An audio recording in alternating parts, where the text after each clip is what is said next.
Thank you to LACP for hosting this, and to Freestyle Photographic and Imaging Supplies, which is the company that I work for. Like I said earlier, And next year we will be celebrating our 80th year in business, and I will have been there 40 years next year. So, uh, again, I just want to reiterate that this is being recorded on April 3rd, 2025. So if you happen to see this video 5 or 10 years from now, just be mindful that things might be a little different, and to reference any new video I might have recorded and posted on LACP's YouTube channel. So I am Eric Joseph. I am co-president, chief products, education, sales, and support officer, which just means I do a lot of different things. I do spend most of my days, though, helping people obtain best results with their inkjet printers and offer technical and mentoring support for fine art digital printing. Being at Freestyle since 1986, I was known as the darkroom guy long before the digital guy. So I have expertise in both worlds, and I very much use my background in darkroom and apply the same sensibilities to digital fine art printmaking.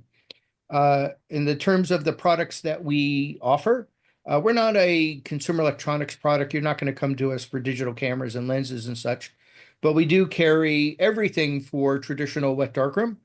Half of our sales as a company come from the sale of film, photographic films, color and black and white. We're the largest seller of darkroom products in the world. And then on the digital side, we sell printers. Both Canon and Epson really do specialize in the larger printers, the large format printers, although we do sell lots of 13, 17-inch desktop printers as well. We tend to focus on the archival pigment printers rather than just the inexpensive desktop printers you could buy at your local consumer electronics company. We also sell paper, inkjet paper, which is what we're going to be talking about today. Ink for the printers, monitors. We sell BenQ monitors, monitor calibration devices, and we also offer custom printer paper profiling services and other services that I will be highlighting. Our website is www.freestylephoto.com, and there is my email address, etjoseph@freestylephoto.com. And yes, it's ET like the alien. So I have certain rules that I always try to put out for my classes. First of all, no such thing as a dumb question. I am going to open up the chat and put it on my other screen so that people can enter questions. This is a dumb question free zone. No such thing as a dumb question. I literally have, as you've seen from these pictures, I have been in classes with beginning photo students asking questions about digital fine art printing, very basic questions. And then literally the next day, I could be in a room of the top 50 photographers in the country.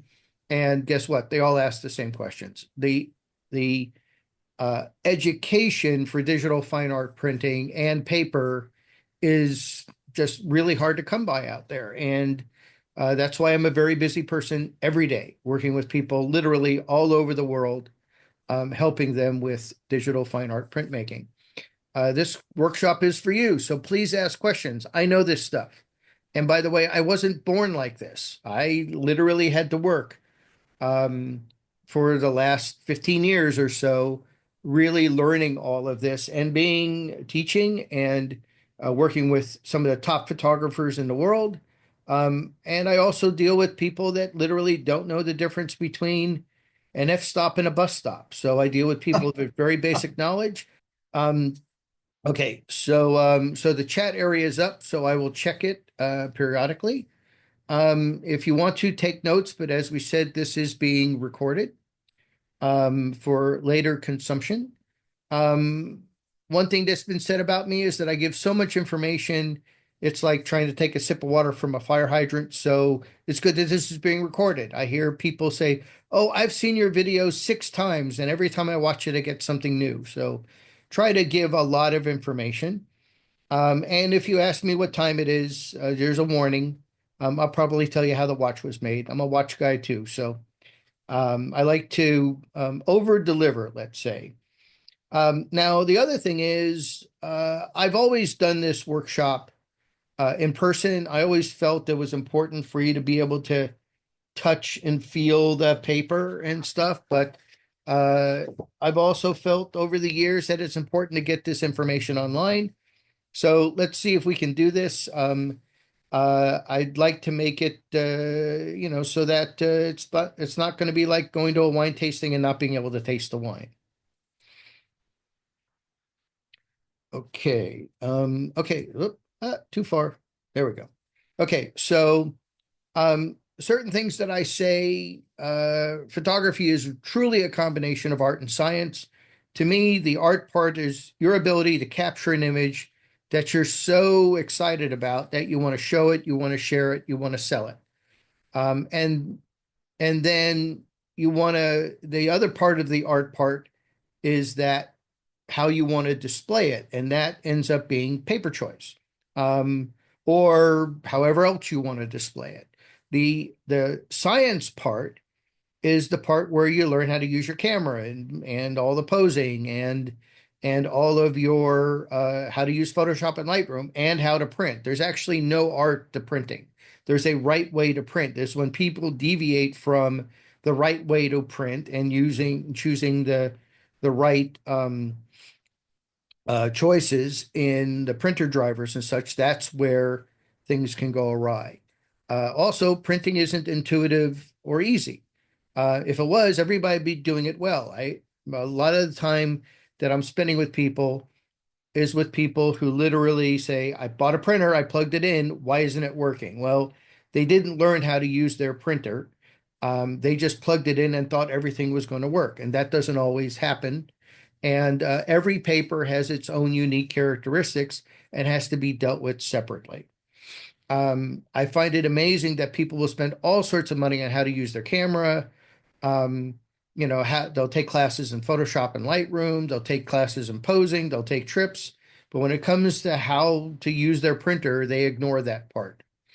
So this talk is going to answer the ultimate question of what paper should I use? Um, and if you're going to print, the choice of paper is the most important part of this process. And when you're an artist, I find a lot of people just buy like the cheapest paper they can, or they buy a paper that somebody recommended without much thought towards what they would consider or what I would consider your unique artistic signature. So this is going to help demystify some of that. Now, the other thing is, I'm going to mention this later, we're taking more pictures than ever before in the history of photography and printing less. And the reality is that you can only really control what people see by printing your work. If you're just posting it on the internet, you don't know what people are really seeing. People's monitors aren't calibrated. They could be too light, too dark, too yellow, too green, too blue. Really, printing your work is the only way you can control what people see. And really, my goal is to make printing fun again. Most people fail in printing. They get very frustrated. They buy the equipment, they push print, and they go, why doesn't it look very good? Why is it too dark? Why is it too light? Well, I've never actually had anybody say it was too light. Mostly it's too dark.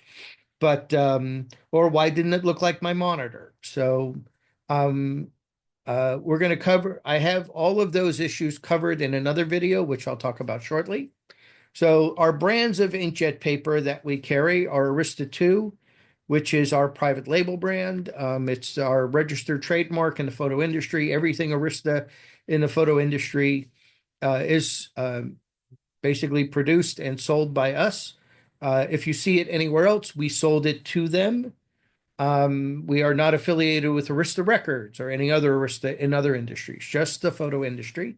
We also carry paper from Canon, Canson Infinity. Obviously, Canon is a inkjet printer manufacturer, but they do have a few papers and sheets available and some papers and rolls. Canson Infinity is one of our premier brands. It's based in France. We're going to talk about many of their papers extensively. It's one of our premier brands.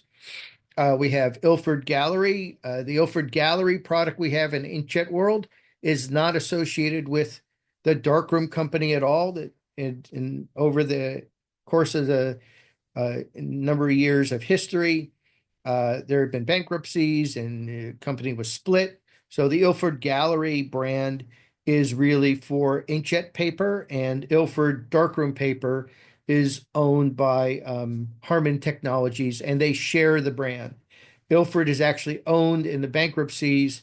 The Ilford brand is actually owned by the inkjet company, and they basically loan it to or share it with the darkroom company. So they are two separate companies now.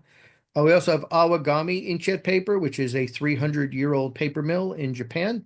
Makes traditional washi papers. I've added a special section at the end to talk about those papers. Epson, obviously a famous brand of inkjet printer.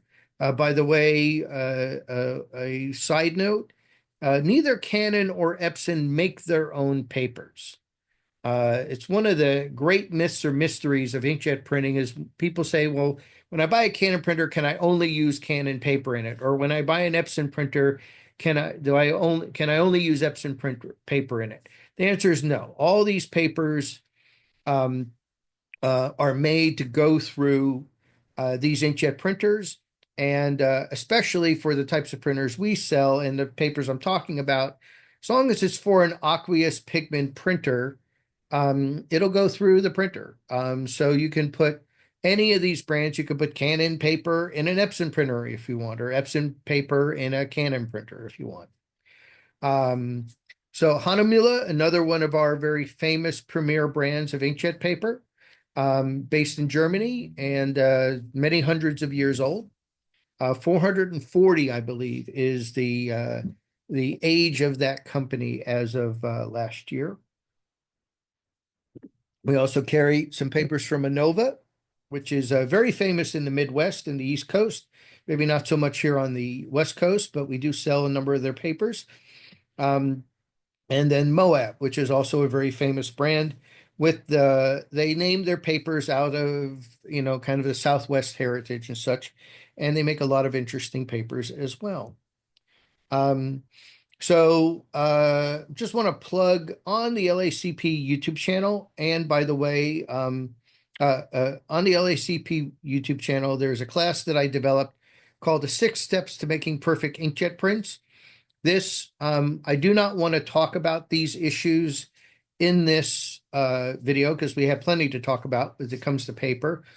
But this is a class that I recorded about a year and a half ago, I believe now. And we should be updating it later on this year because there's a little bit of new information, but most of the information is still current. And it talks about the 6 steps that I've discovered over the years that most people don't think about when they're going to embark on digital fine art printing. So the first step is choosing the right monitor. Apple monitors are not your friend. They're not designed for editing still images for printing. They're designed for editing video. And I find most of the time people are upset because their images don't look like their monitor. Well, Apple monitors don't really render images appropriately for somebody who wants to edit a still image for printing. So in that case, I recommend BenQ monitors, which are in a specific series, which is called the SW series, which are for people who want to edit still images for printing. Also, calibrating your monitor is important. If you don't calibrate your monitor, you don't really know if what you're looking on your computer screen is accurate. That's why we calibrate monitors, and it is an important step. Choosing the right paper, that's what this talk is all about. Choosing the right printer, and we obviously have a number to choose from, not too many though. We basically have 2 brands, Canon and Epson, and then it's a matter of size and what types of things you want to print. Also, I'm a big advocate of custom printer and paper profiles. This is a service we offer. I'm not just a big supporter of it because we offer it. We offer it because it's important. And it allows you to be able to maximize the color and maximum color gamut and maximum black and shadow detail and accuracy of the prints coming off of your printer. And then, of course, the lighting that you're using to evaluate your prints is a very important step as well. Um, so this video, as well as others, are on the LACP YouTube channel, and I also have them linked from we have a new area of our freestyle website that is freestylephoto.com/blog. I have lots of articles, tips and tricks, and it's kind of my area to rant and be able to address certain issues like nozzle check patterns and what to do if you experience a sudden and dramatic drop in print quality. Um, things like AirPrint drivers on Apple computers, which are very dangerous and contributing to poor print quality. How do I identify them and download and install the correct driver, et cetera, et cetera. So we have lots of information on our blog, um, and all the videos on LACP's YouTube channel are linked to the YouTube channel from our website as well. So Cheryl Walsh is on. She is a great friend of mine and a fantastic underwater portrait photographer. And we were talking a number of years ago, and she felt photographers printing their own work is the most important conversation we need to have in photography today. We don't need to talk about our cameras and lenses anymore. They're all great. We don't need to talk about Photoshop. We have all these great tools available to us now. People always try to um, uh, start a conversation with, this is what camera I have, this is what lens I have, this is what equipment I have. It's not about your equipment. It's about what you do with it, to me anyway. And I've seen some of the worst pictures taken with some of the most expensive equipment, and I've seen some absolutely beautiful images taken with cameras like Holga cameras or with no camera lens, pinhole images, lumen prints. To me, it's all about what you do with your images, not the equipment that you have. And to me, we have some issues going on because we're taking more images than ever before in history of photography, and we're printing less. So just as a kind of a precursor here to our detailed discussion on paper, there's a website called ardenburgimaging.com. I've met Mark McCormick in the past. I think he's got a really good, he's got a great podcast that talks about inkjet paper, archival permanence, all sorts of issues. Um, and in one of his podcasts, he's broken them down into 10 or 12-minute digestible segments.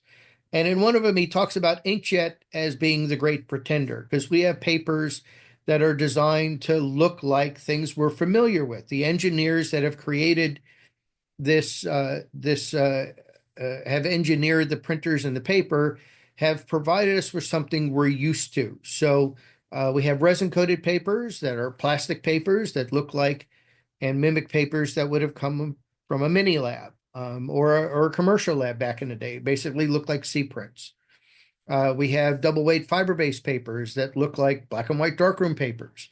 We have matte papers, smooth matte, um, slightly textured matte, and heavy textured matte with papers. So we can make images that look like drawings and illustrations, traditional printmaking, serigraphs. We have papers that you can make duplicate a print that looks like a platinum print, platinum palladium print. And we also have papers that have so much texture they look like watercolor papers. And then, of course, we have we have canvas, which I'm not going to talk about a lot. I'm not a big fan of canvas, just for the record. I think everything on canvas looks like a placemat. Might as well just put some red and white checkerboard on it and give me some pizza or some spaghetti. But the reality is that about 30% of all prints made in the photo industry on these inkjet printers is canvas. Canvas is popular. The problem I have is that everybody thinks when there's a print on canvas, it looks really rich. It looks like an oil painting, but it really isn't an oil painting. And the reality is none of these things have the same archival permanence as a traditional print or original printmaking print or an etching or whatever.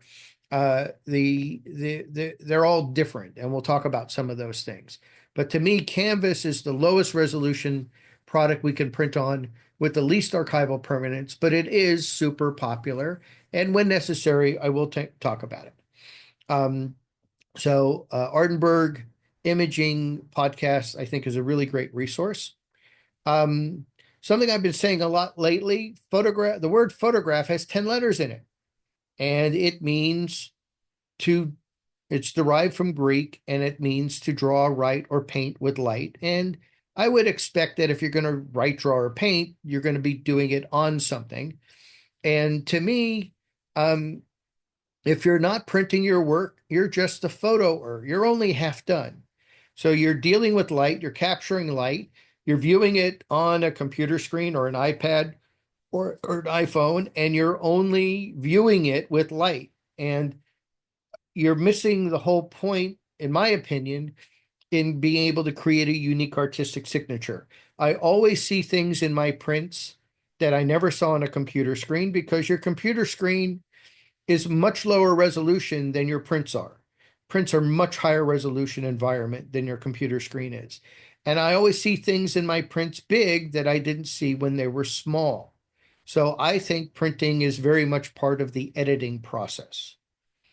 Um, and I said this before, we are taking more photos than ever before in history of photography, but printing less. And I think that's a real shame. I've literally performed a service for our customers called an inkjet paper psychotherapy session. I've done them in person in our retail store. I teach classes, as many of you know, in digital fine art printing. And there have been many times when somebody in one of my classes made a print and literally started bursting out in tears because they were so moved by what they saw and what they're holding in their hands. I've never really seen anybody do that on a computer screen. Um, so before we get into the nuts and bolts of paper, I want to just talk briefly about sizes. I get asked about sizes all the time. So in the United States, and around the world, we have photographic paper sizes, 4 by 6, 5 by 7, 8 by 10, 11 by 14, 16, 20, and 20 by 24. These are not common sizes for inkjet paper. Yeah, there's a few papers available in some of these sizes, but they're not really for the inkjet world. And these sizes were all based on original early glass negative plates um, that were available at the time, and then they were ported over to the framing world, etc., and they became our standards for many years. In inkjet world, in inkjet paper, we have 8.5 by 11, 11, 17, 13, 19, 17 by 22. I did a little research, found that these sizes are only or primarily used in the United States, Canada, several countries in the Americas, and the Philippines, including Mexico, Costa Rica, Colombia, and Venezuela. And that's it. Everybody else in the world uses A sizes, which we'll talk about in the next slide. So these sizes were originally designed for the pre-press industry. And so if you think about economical cutting patterns, two 8.5 by 11s together equal 1117. Two 1117s equal 17 by 22. And then people go, oh, what about 13 by 19? That's an odd size. Well, actually, it's a full bleed double truck magazine size and is really the same size all over the world. It's also known as A3 plus, Super A3, or Super B. And you will see those in your printer driver. So the printer drivers are universal for customers all over the world, and they will have A sizes, B sizes. In some of the larger printers, you'll even see C sizes, which are for architectural.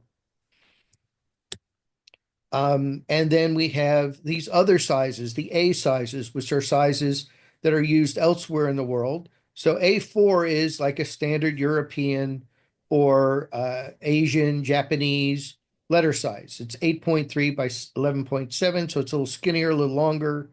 We have A3, which is basically you put two A4s together, they make an A3, two A3s will make an A2, et cetera, et cetera. Half of a letter size is A5. And again, 13 by 19 is really the same size all over the world.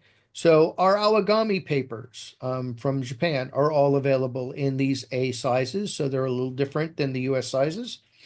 And then I've seen over the years Epson ultra premium photo paper luster is available in A3, is not available in 1117. It's only available A3. And they have some other papers as well. And then Moab Juniper Baryta Rag is really the only paper I have in our inventory that's available in A4, in addition to 8.5 by 11. Okay, so now we're going to get into paper. Here we go. So when I talk about paper, I break it down into two different categories. I talk about general photograde general purpose papers, photograde slash general purpose papers, and then fine art papers. So all of your resin coated papers or plastic papers are designed to mimic the look of a traditional chromogenic print. When I say chromogenic print or C print, fancy word for a print that you would have gotten from a lab, a color lab back in the day, or even now, there's still people producing those prints. If you go to, some of the bigger companies, and they offer, quote, photo prints, those are prints that are in fact uh, chemical darkroom prints. They're exposed with either a mini lab or a light jet with lasers, and then they are put through a chemical process. These are we have basically a few surfaces available, slight variations from manufacturer to manufacturer.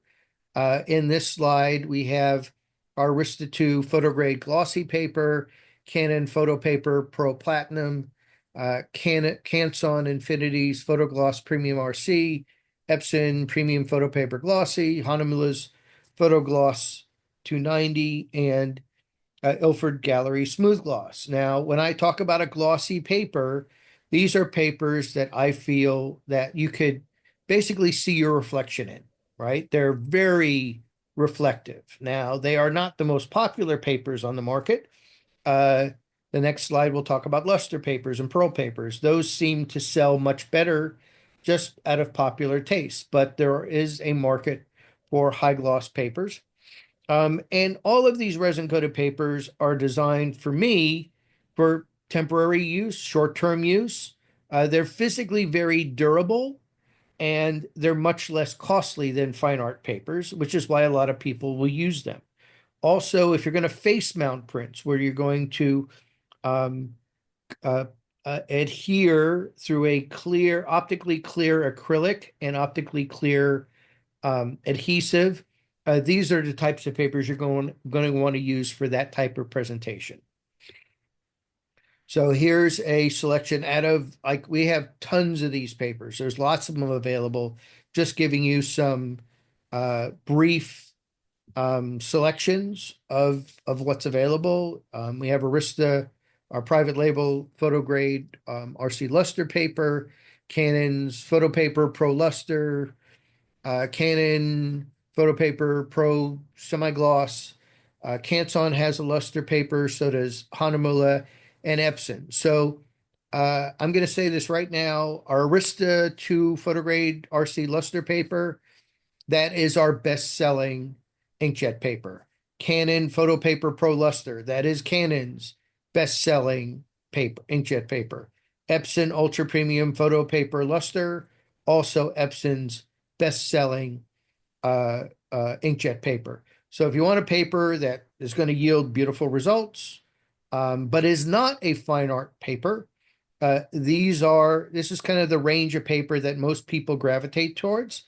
And when we're talking about the description of the paper in terms of its surface, like I said, glossy, very highly reflective. Now, when we get to luster, we have Luster, Lustre, basically English, traditional British English version of the version of the word with the re versus luster for American, and then pearl.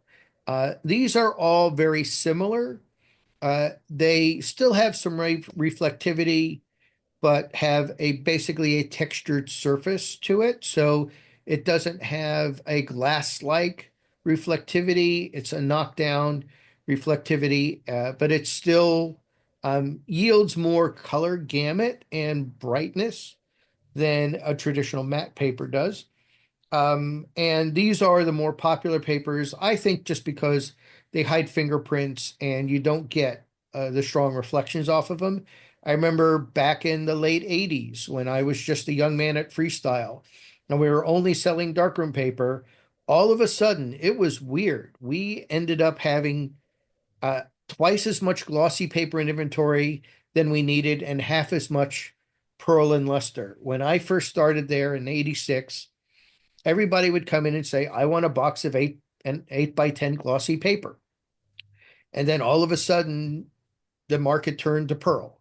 All the schools, everybody in the world just decided unilaterally that they just wanted pearl and luster surface. And it took the manufacturers about a year and a half to catch up, but the market demanded luster and pearl. So that is the more popular surface today.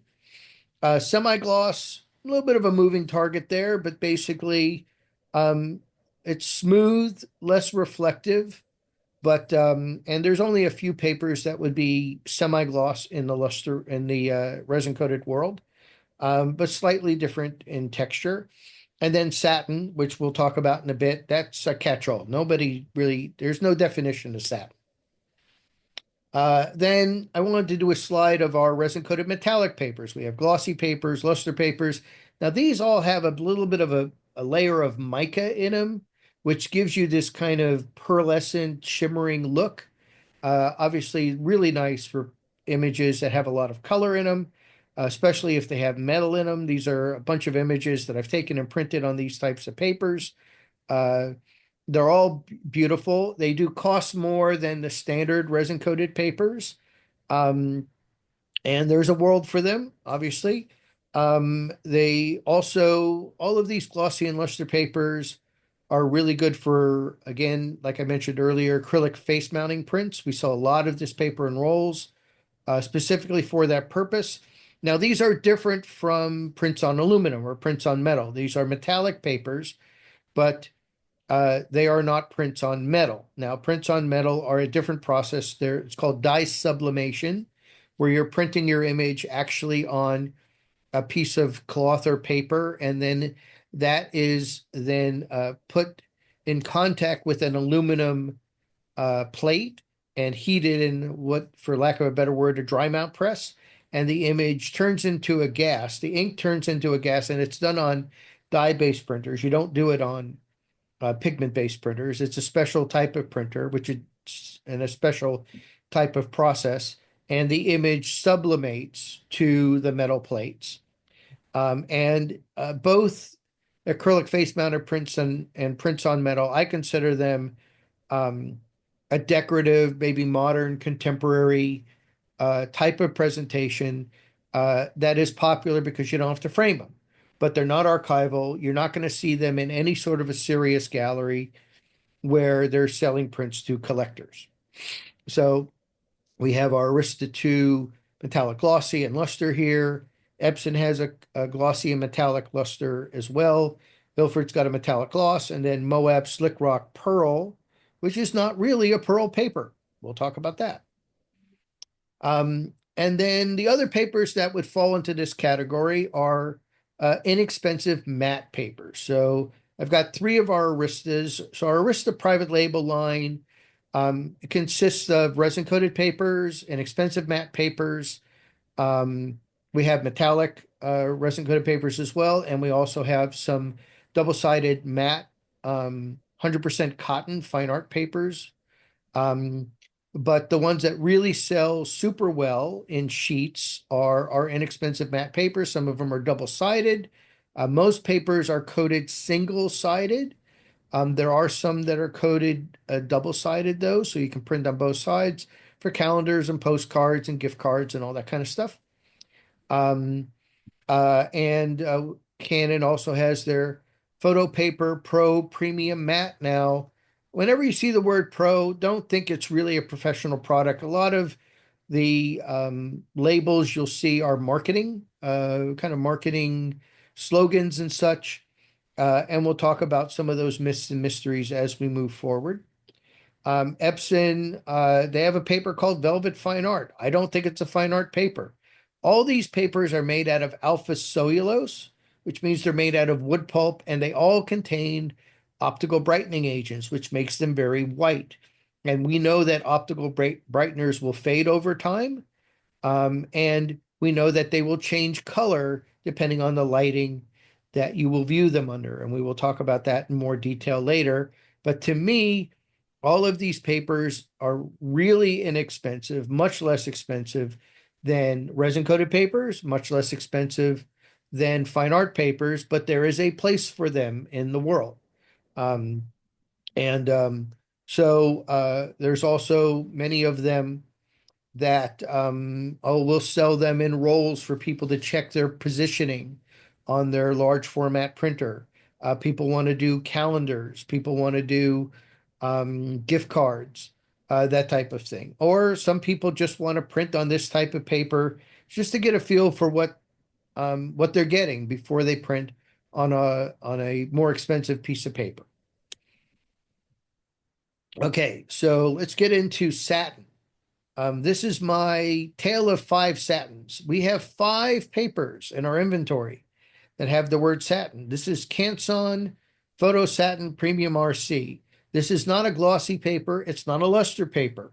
For those of you who've been around for a long time, if you remember Kodak F surface, F stood for ferrotype. That was a very glossy paper, as if you were going to put it on a ferrotyping drum. You remember double weight fiber-based darkroom paper, fiber-based paper?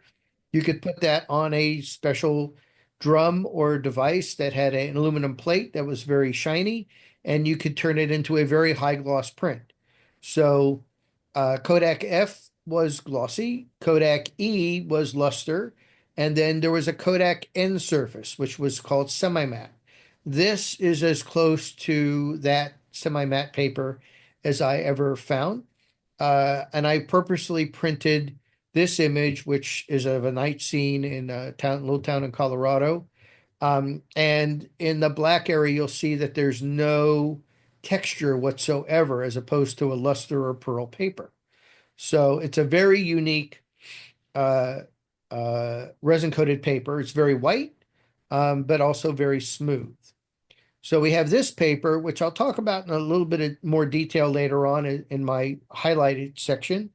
But this is Hahnemühle Photograde Satin. This is a matte paper, and it actually uses matte ink. But when you buy it, the box says it's part of Hahnemülle's glossy fine art range, which makes it a very confusing paper. And they call it glossy because where the ink is, there's a little bit of a reflectivity, a glossy kind of reflectivity. So in the Germans' mind, because it's not completely matte, it's glossy. But then they called it satin, which makes it very confusing. Very, very different paper from the Canson resin-coated paper, because this is a 100% cotton paper. And it's worthy of note that in every company has its kind of own language, its own definitions and vocabulary. So in Hahnemühle, when you see the words photograde, it'll always have a registered trademark, and that means the paper base is made out of 100% cotton. If you see the word fine art with a capital F, capital A, all one word, that means the paper base is made out of alpha cellulose. Here's a brand new paper, Canson Somerset Enhanced Satin, 330 GSM. This is a 100% cotton mold made matte paper. Very different from the other two. This is Hahnemülle's Fine Art Baryta Satin. Fine art, again, meaning the paper base is made out of alpha cellulose, which is wood pulp. This also has a coating of barium sulfate, hence the word baryta, which we will also talk about. But they call this a satin, and this would be a semi-gloss paper to me. Not a highly reflective paper. It's also a very warm paper. And then the fifth paper we have with the word satin in it is Hahnemühle Sustainable Photo Satin, 220. This is not a resin-coated paper. It has a special bio coating on it, inkjet coating on it, that makes it look and feel like a resin-coated paper, but it is fully recyclable and fully compostable. It is a new paper that was introduced last year. And again, it has the look of a resin-coated paper, but because it does not contain any plastic whatsoever, can be recycled and composted. So these are our 5 satin papers, and every single one of them is very different. So when you ask me what does satin mean, I can't really tell you. Um, Pearl. So here is an anomaly. We have this paper called Moab Slick Rock Pearl, which is a metallic resin-coated glossy paper. It has a very highly reflective surface. And this is an image that I show in every one of my talks. When I'm talking about paper, this is an image I took of the famous Golden Pavilion in Kyoto, Japan. And people ask me all the time, how did you get a picture of this without any people in it? Well, it was November. Happened to be raining that day. You could see a little movement of the water in there, which I think really worked well for this image.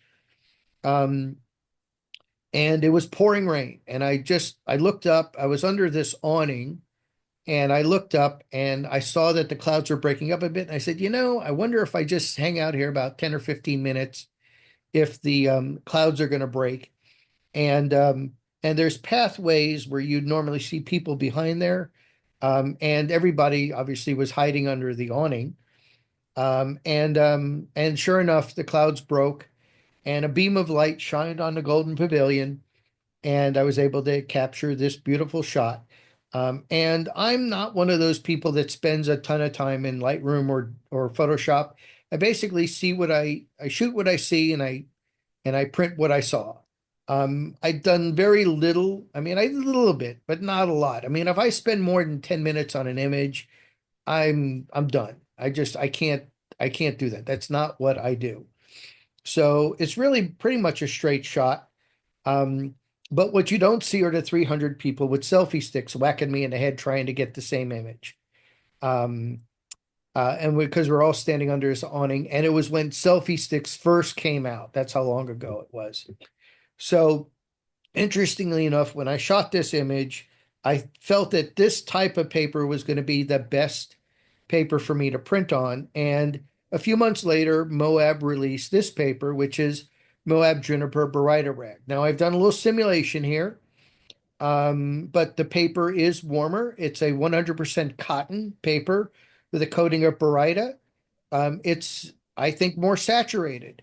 It has more depth and dimension to it. So I've done a little bit here to kind of illustrate the difference in the two prints. If you saw them, this would be pretty accurate as to the difference of what you're seeing. I think it's more luxurious. I think it's totally different. And it really, this is very early on in my journey.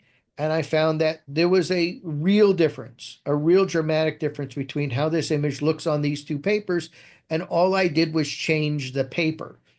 Now, the one on the left, the Slick Rock Pearl, it's an okay print. And, if you saw them in person and looked at them side by side, you might even like it better. But for me, my artistic signature, I feel that the print on the right is better. Definitely has more depth of dimension. It's got more guts to it. It's more luxurious, and I could sell it as a fine art print, whereas the print on the resin-coated paper on the left, I could not. So this these baryta papers are very popular. And yes, the correct pronunciation is baryta.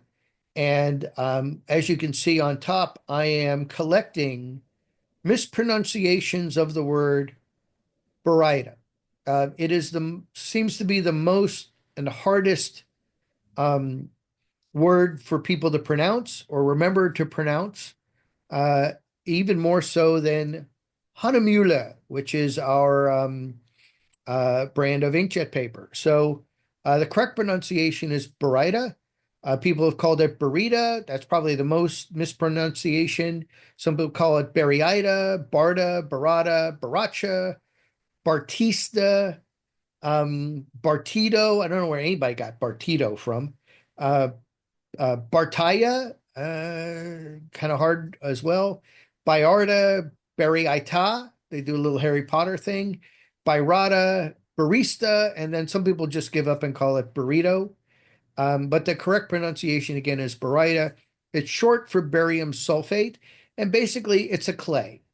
It's traditionally been used in traditional black and white darkroom paper, um, and it um, was used in black and white darkroom paper production as it's kind of like, let's call it a glue. It helped with the mechanical adhesion of the silver gelatin emulsion to the paper. It also, depending on the type and quantity or amount of barium sulfate that's used, it has a very high level of reflectivity. So it was used as an optical brightening agent without being a chemically added optical brightener like you see on the less expensive papers. So we consider it archival. And at one time, we had one paper on the market, or a few papers on the market that all look similar. And that paper was Ilford Gold Fiber Silk. Um, and it was basically the same paper in a number of people's boxes eventually, number of different companies' boxes. And when you said you used the baryta paper, I kind of knew what you were talking about. Nowadays, though, we have a lot of different papers with barium sulfate in them. Some have higher content, some have lesser content.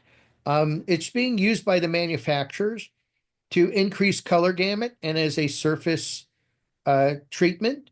But we have a ton of different papers available now, and I've done a bit to simulate these papers. So you've got Fine Art Baryta from Honolulu, which actually has barium sulfate and optical brighteners in it. You have Honolulu Fine Art Baryta Satin. Similar name, added the word satin. It's a very warm paper. Also, the Fine Art Baryta has a bit of a texture to it. It's a beautiful paper. And of all the papers we have, it probably looks closest to a black and white wet darkroom print. I've done side-by-side comparisons for customers who have brought me sample prints of Ilford Multigrade 4 fiber base. And almost all the time, they choose Fine Art Baryta from Honolulu as the paper that looks more like black and white traditional wet darkroom paper, but it does contain optical brighteners in it. We have Fine Art Baryta Satin, like I said, a warmer paper. Um, Canson Baryta Photographique 2. This is a replacement for that original Baryta Photographique, which was the same paper as Ilford Gold Fiber Silk at one time. It's got a little bit of what I would say, the texture of dried concrete. It's not completely smooth. It's got a little bit of a texture to it. But it's a beautiful paper, and some people feel that it looks closest to a traditional black and white wet darkroom print. Uh, Photograde Baryta from Honolulu, very popular paper, one of our most popular papers, and is a little warm and has a slightly textured surface. There's Moab Juniper Baryta rag, which you saw earlier with the Golden Pavilion. Beautiful. And by the way, all of these papers would do great for black and white and color.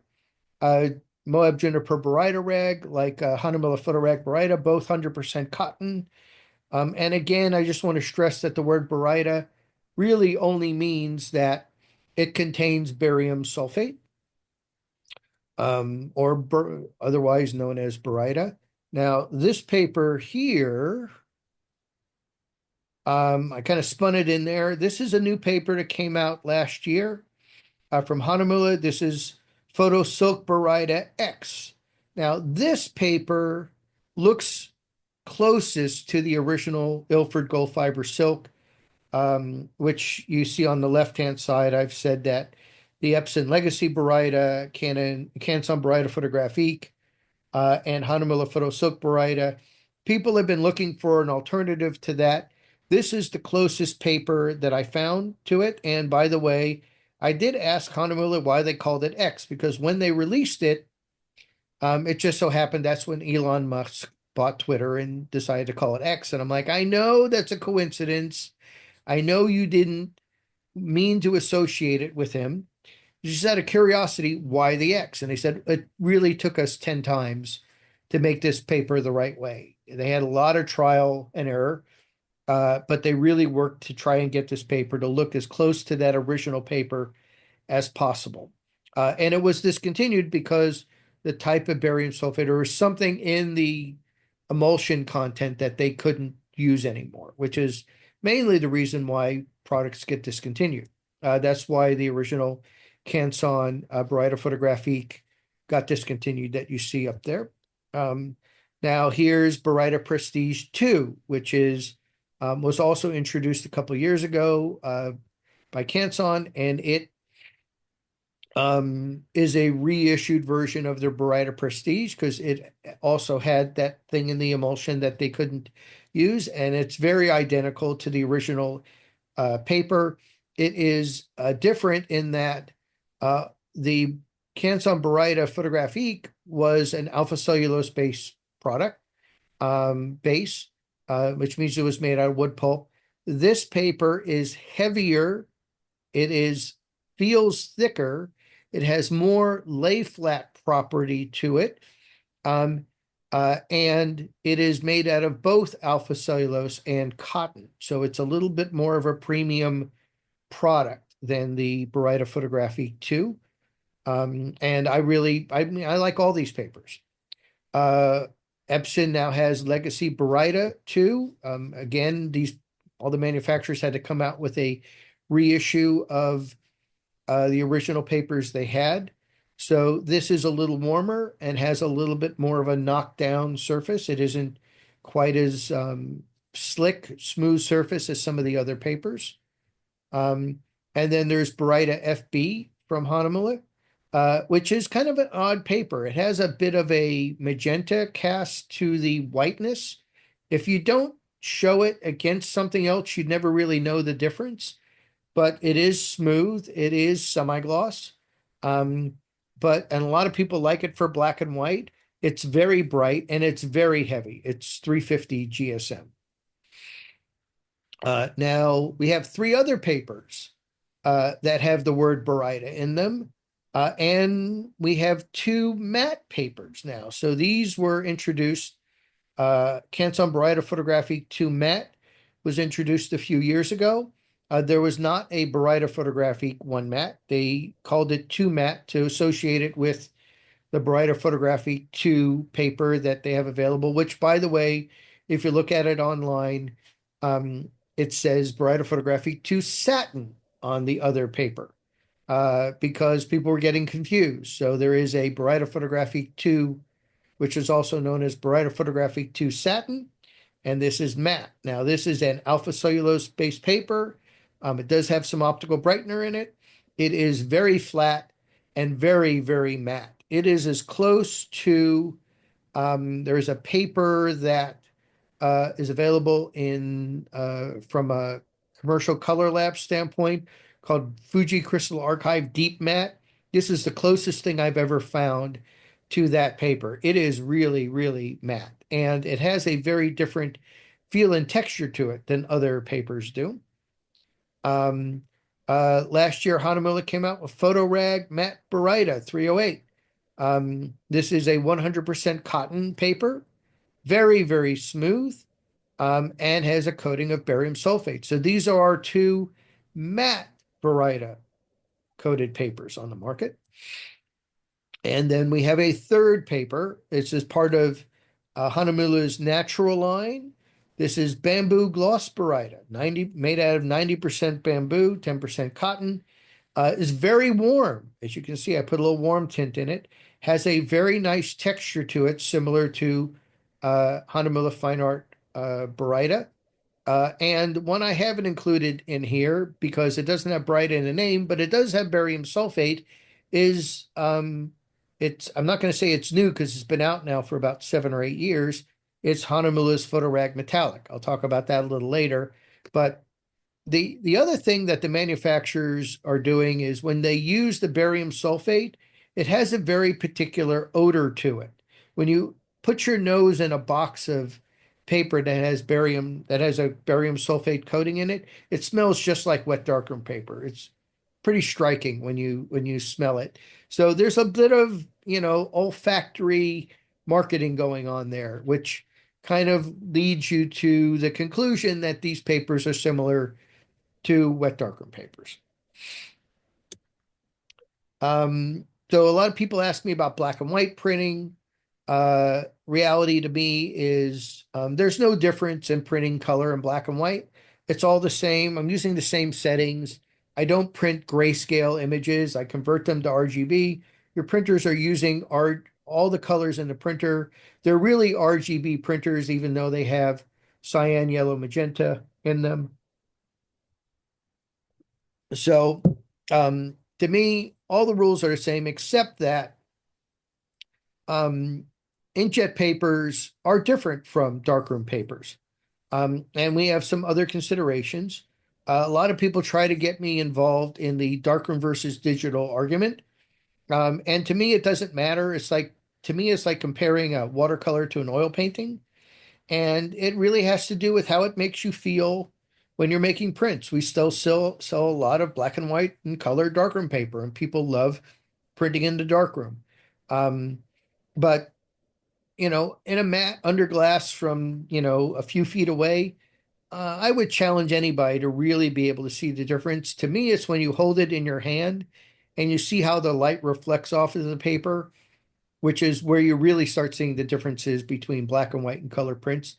But the reality is, I think you can make beautiful black and white and color prints on inkjet just as well as you can in the darkroom.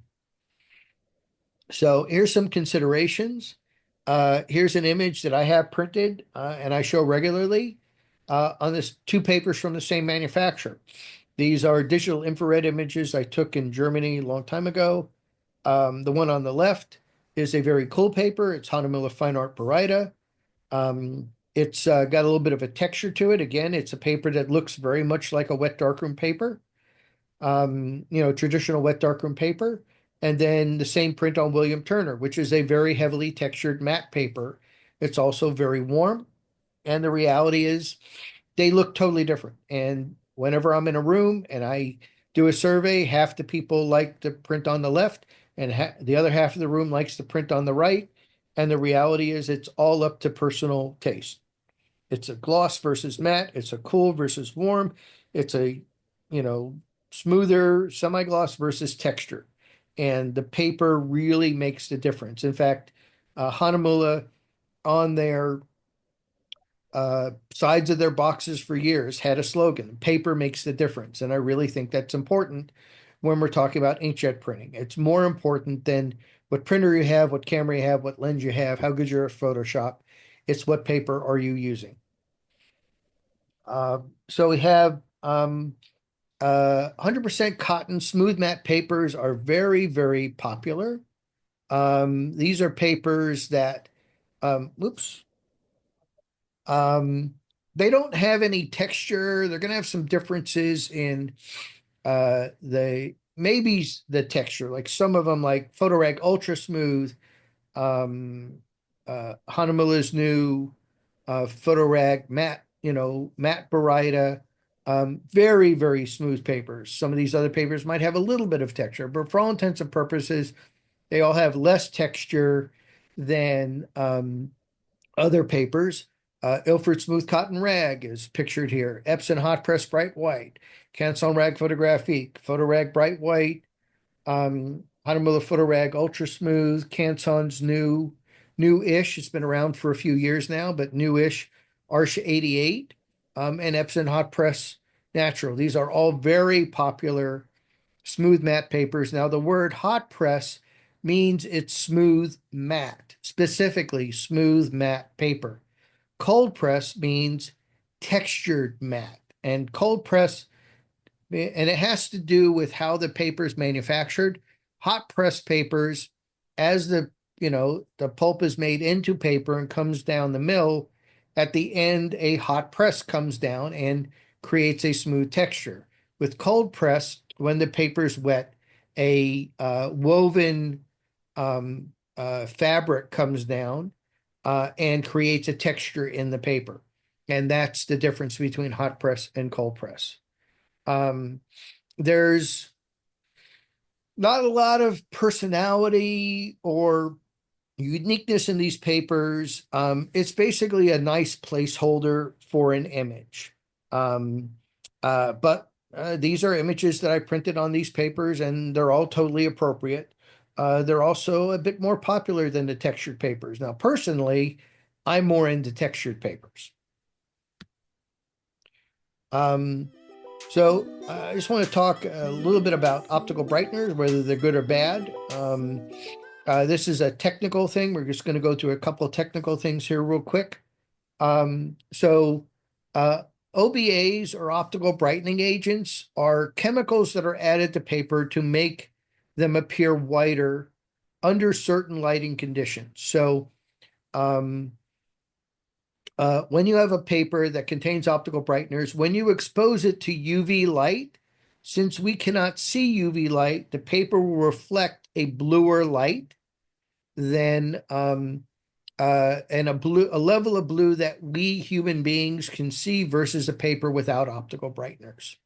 So what that means is that if a paper, first of all, if a paper has the word bright in it, I guarantee it contains optical brighteners. Now, it really depends on the aesthetics of the work that you want to produce.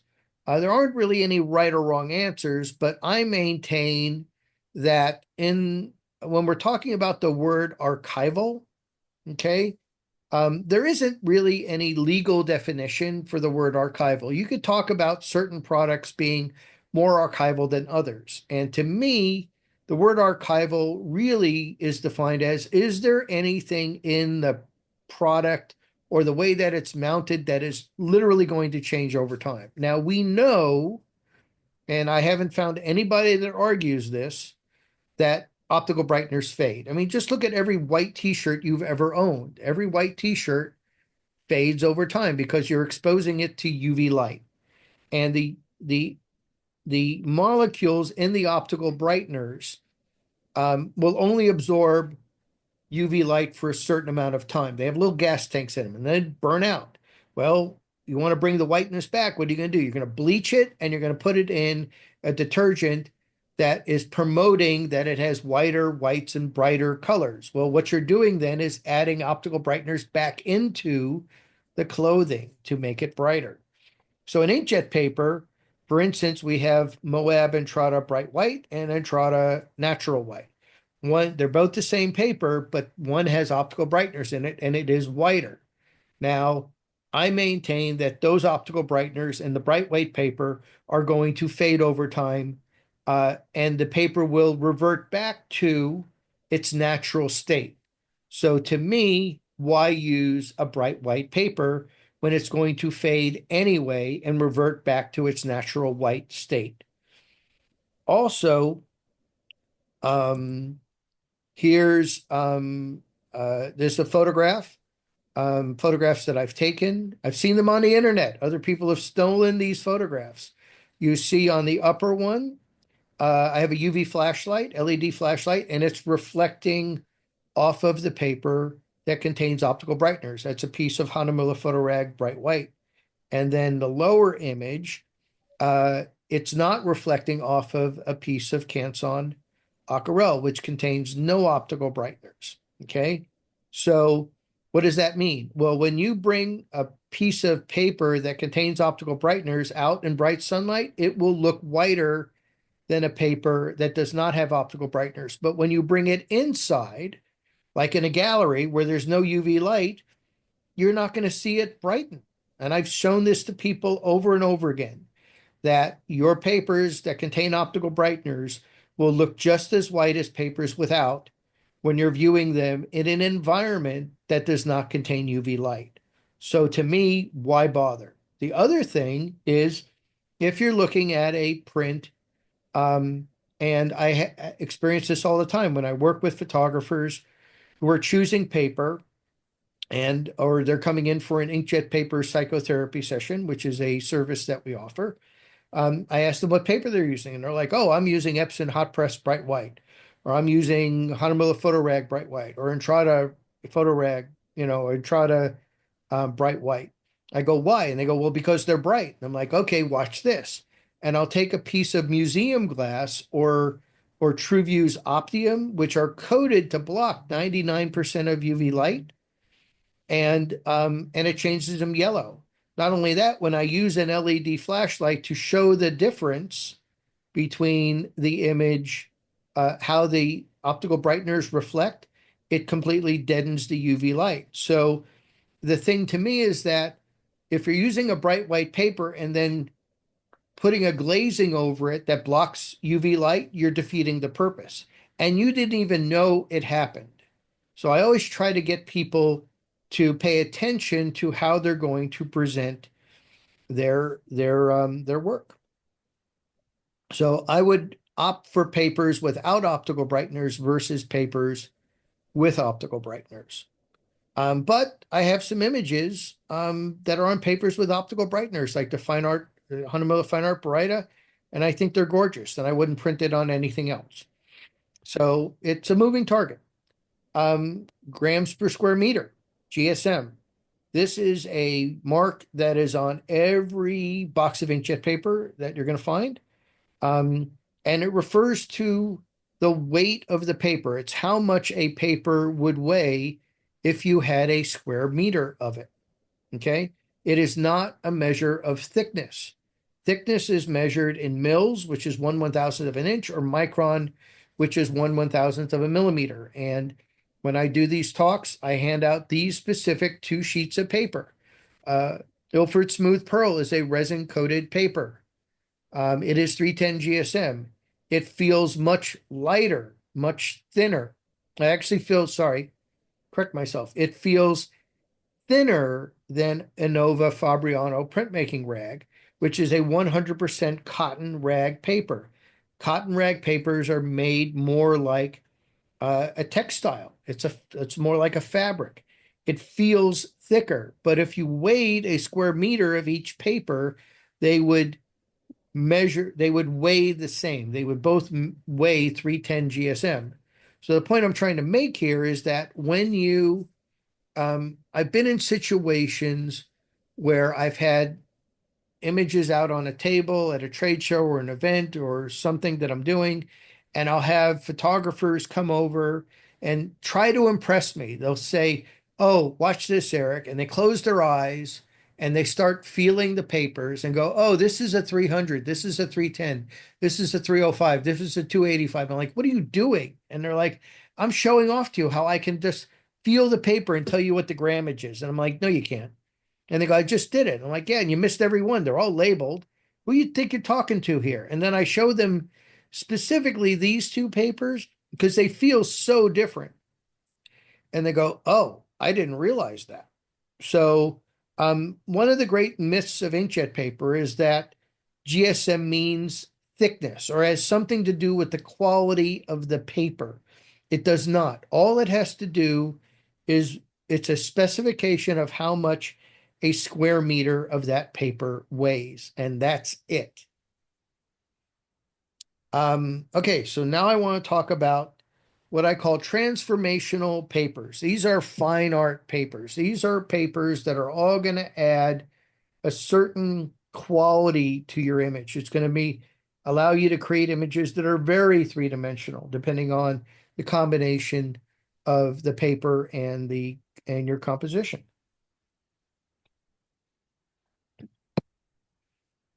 We should probably take a breath here real quick. Any questions? I don't see anything in the chat. Which means either you're completely mesmerized and I've answered all of your questions, or you're too shy to ask anything. Remember, there's no such thing as a dumb question. There's still nothing in the chat. Okay, I'm going to continue. So paper. I have some images here. A lot of these are going to be duplicated later. I consider every print that I make an object. When I shoot my images, I'm thinking about the paper. It's part of my pre-visualization. I feel that paper is part of my composition, and that also you'll notice that I talk a lot about dimensionality. You'll see certain images on a computer screen that are just as three-dimensional in real life. And I'll show them as, at the end. I'm going to stop sharing and I'm going to show you some images, some prints to show you what I'm talking about. But one of the things I want to specify is that I've always been fascinated by um, the camera and photography's ability to render three-dimensional reality on a two-dimensional surface and make it seem three-dimensional. And and I always did that with my images in a darkroom. I have images that were so three-dimensional looking, people didn't even think they were photographs. And I'm doing that digitally now in my digital printing. And I'm using the unique personality and character of paper in order to increase that dimensionality. Candace has asked a question. What is exhibition Epson? So I'm going to assume that you're talking about Epson exhibition fiber. Um, and honestly, it's an okay paper. It's been around for a long time. It is an older paper, has older coating technology on it. It is alpha cellulose and also contains optical brighteners. So, in effect, not one of my favorite papers, although it is a very popular paper. Um, we do have a paper. As we move forward, I will talk to you about some papers that I feel would be competitors to those, maybe even slightly more expensive, but I think are overall better papers and better from the standpoint that in the context of my inkjet paper psychotherapy sessions, comparing that paper to others, people usually will say that the other papers are more appealing to them. But again, it's a very popular paper. And again, a lot of these papers sell because they have certain words in them. It says exhibition fiber.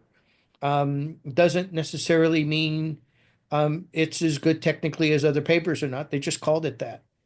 Um, Paul Ryan put a in the chat a question. I'm displaying my photographs in exhibit unframed, hanging with clips. What paper will give a feeling of the most substance? Well, kudos to you. I am a big fan of displaying prints without glass. Clips are fine, magnets, whatever you can. I'm always a big fan of that because I want people to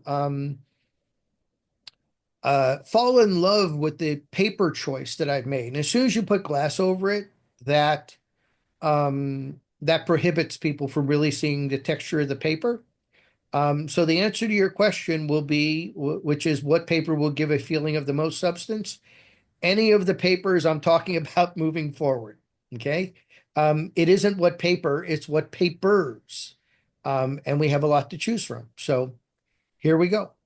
So a few years ago, Canson Infinity came out. The company that owns Canson now owns the famed Arches mill in France, which started in 1492.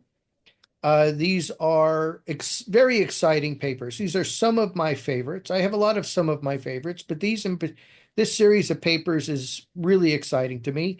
This is Canson Infinity Arches 88. It is 100% cotton. It is very white. It actually appears whiter to be in when you're presenting your prints without UV light than papers that have optical brighteners in them. So when I compare this to an Epson hot press bright white or Hahnemann Photorag bright white or Entrada's Moab's Entrada bright white, and looking at a bright sunlight, those other papers will look whiter, but when I bring them inside an environment without any UV light, this paper will look brighter. It is 100% cotton and very smooth. Um, this is Arch BFK Reeves White. I wish they called it natural. This is a paper that has a little bit of texture to it. This image looks very dimensional in real life. You can literally almost feel like you could take that exit sign and pull it right off the surface. It is warmer though, because it doesn't use what they did on the Arch 88, which is called pure white technology. They figured out a way how to make papers really white without the use of optical brightening agents.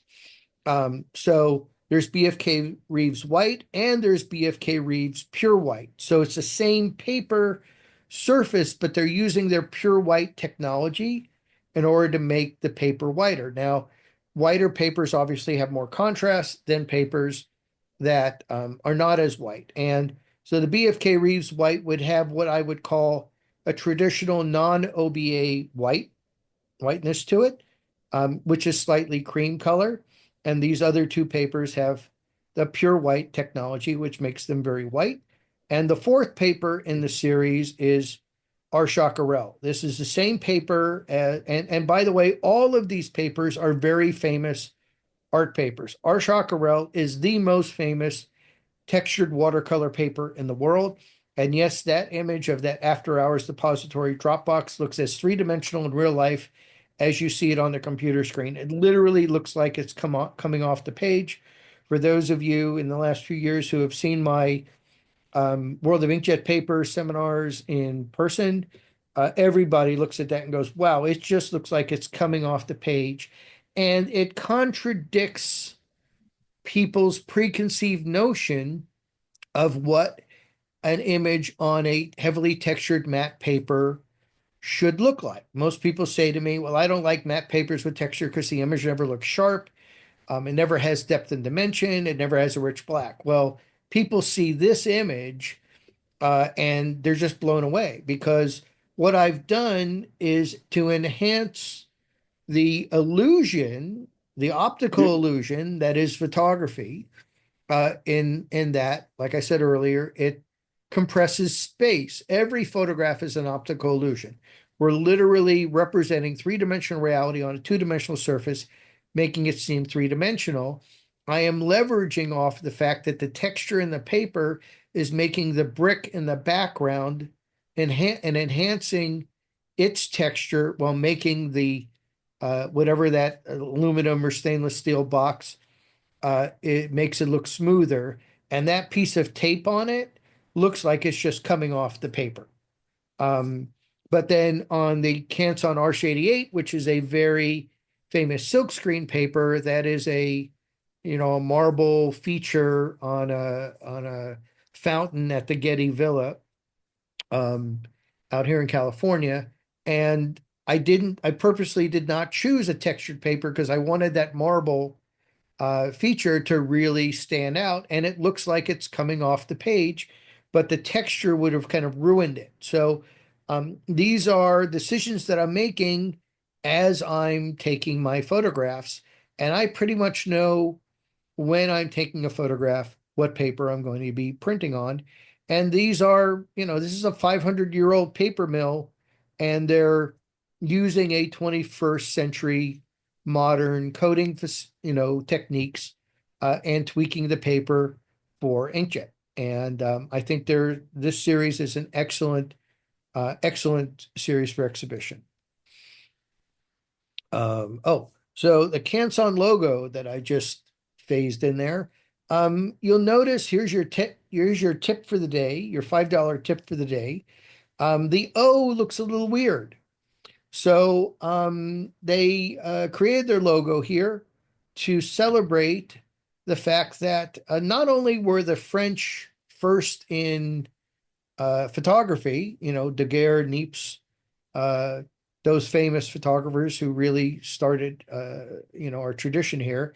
They were also first in flight. The first hot air balloons were fitted with, and they used Canson paper, Vidalon vellum, and other materials in hot air balloons. So Canson was not only, the French were not only first in photography, but Canson, back at the Montgolfier plant, which is the original plant, um, they created the first hot air balloons.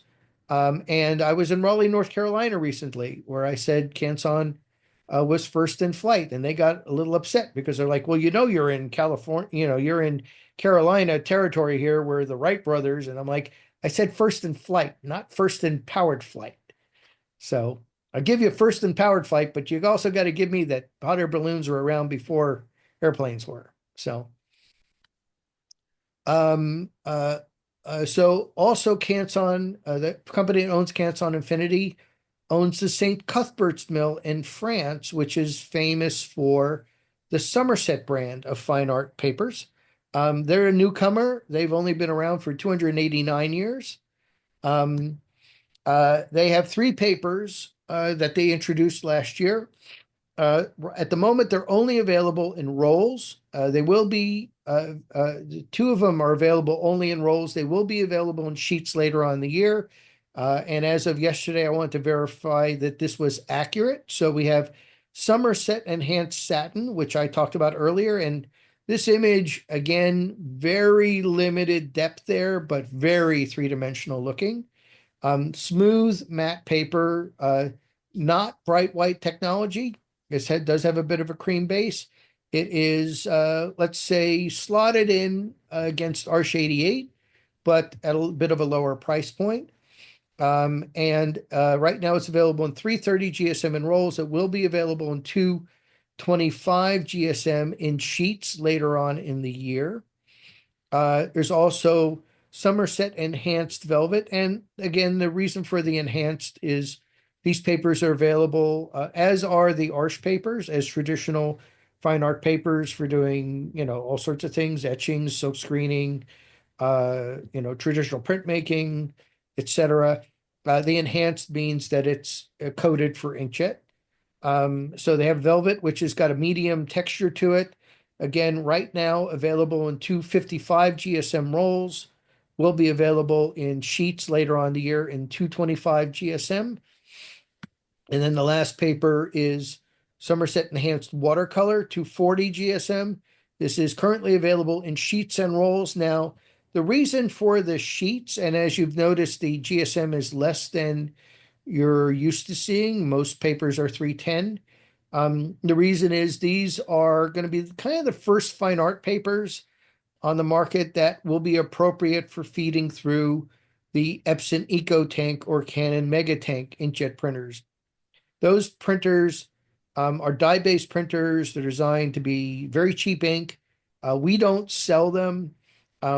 We focus more on the archival pigment printers, but these printers are very popular, and there really aren't a lot of fine art paper options for them because they don't really like thicker paper. So the purpose of making these papers available in the lighter weight papers is so that they'll feed into these desktop printers, these dye-based desktop printers um, uh, easier. So also, while I'm on the topic, um, I think I've mentioned it in the past, there's dye-based printers and there's pigment-based printers. Dye-based printers are basically printers that are going to be $500 and less. Um, and basically dye is colored water with lots of optical brighteners in it. They're really designed for short-term prints. I wouldn't be selling dye-based prints. You would not be able to call them archival pigment prints, um, but they're less expensive. Ink is less expensive generally, and they're popular because of that. It's for people that are just usually printing on resin-coated papers or inexpensive matte papers. Again, Canson is putting out this series with a version of the papers that are specifically thinner, so they will go through those printers. Now, the archival pigment printers I've been talking about, those are all printers that have, it's a ground up stuff in a homogeneous solution, and it's much more light fast versus dye-based printers. So your pigment printers prints are going to last longer. Canson Platine Fiber Rag. So this is a paper that I would put against Epson Exhibition Fiber any day of the week. This is 100% cotton. It has no optical brighteners. It is one of our most popular semi-gloss fine art papers. It checks all the boxes for what we would call a gallery exhibition museum quality product. And unfortunately, I'm a stickler for pronunciation and vocabulary. I can call it Canson Platine Fiber Rag all day long, and people will somehow call it Canton Plantain. It is not a Chinese fried banana, okay?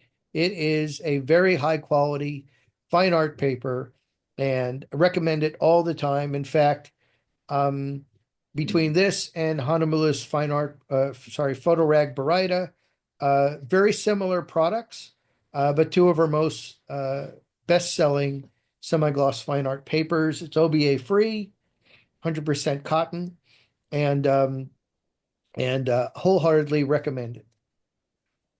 Here's a little feature for the newish, again, it's a few years old, the baryta Photography 2 matte.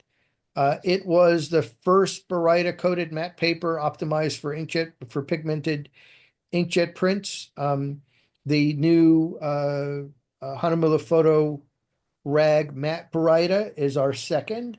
And again, this has a completely flat matte surface with no reflectivity at any angle. It is alpha cellulose. It has a very velvety feel to the touch. There's absolutely nothing else like it on the market. And if I have labs that call me up and say, I need a replacement for Fuji Crystal Archive Deep Matte, this is as close as I've been able to find on the market. Honolulu's Photograg Matte baryta. Uh, this is, again, 100% cotton paper.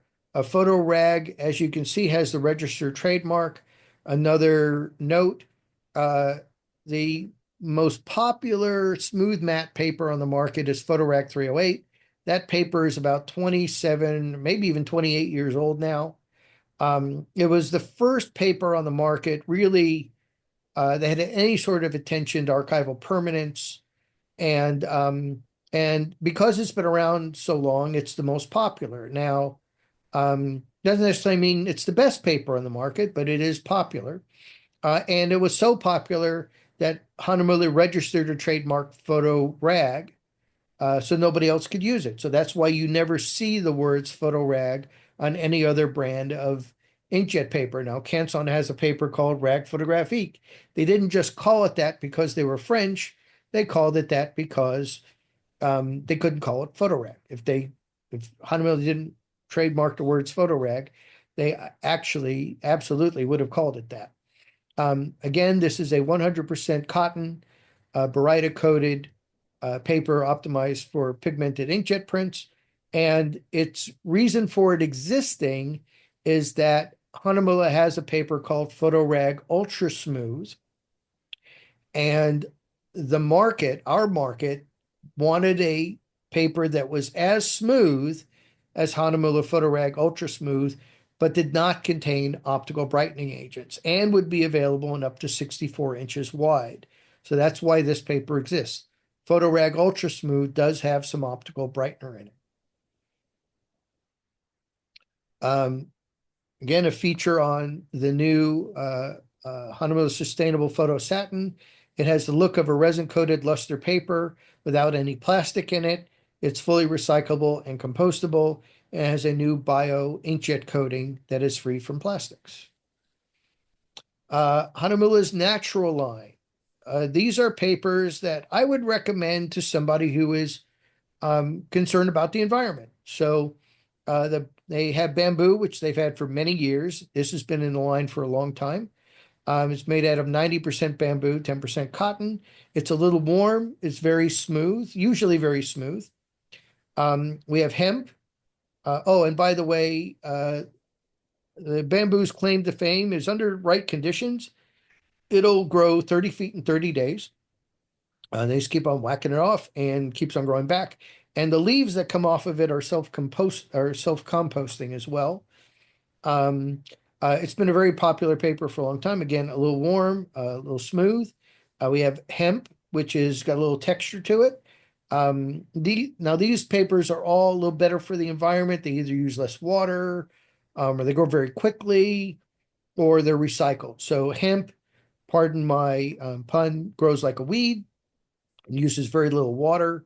And we actually have a very long history of paper made out of hemp fiber. We have examples in China going back 3,000 years on paper made out of hemp fibers. We have agave, which is the most heavily textured of all of the papers. It really does look like blotter paper. It's, I think, out of all the papers, one of my favorites, one of my most favorite. I think the texture is beautiful on it. And by the way, none of these papers have optical brighteners in them. There's sugar cane. Oh, and by the way, the agave is manufactured out of a fiber that is reclaimed from tequila production, or other things that they make agave, things out of agave from.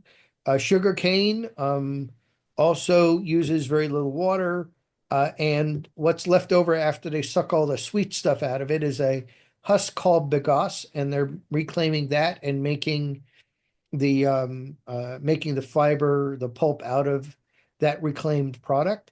And then we have the new bamboo gloss baryta, which for those of you who have been in the darkroom reminds me very much of the old Pertriga Rapid paper from AGFA.